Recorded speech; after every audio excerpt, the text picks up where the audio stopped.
Quick reading for May the 15th to May the 16th, Aries. Your cards are the Chariot, the Empress, and the Star.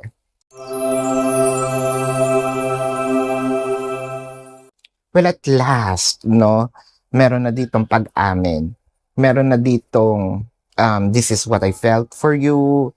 Parang, eto yung araw or mga araw na pwede nating sabihin, uy, salamat naman. At umamin ka na rin sa feelings mo sa akin, no?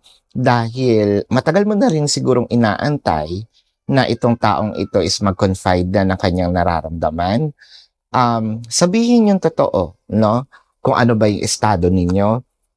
I feel like talagang uuwi pa ito or makikipagkita sa iyo in person. Hindi lang ito sa phone, no? Pero parang sasabihin niya, hoy, wag kang aalis, antayin mo ko, meron akong importanteng sasabihin.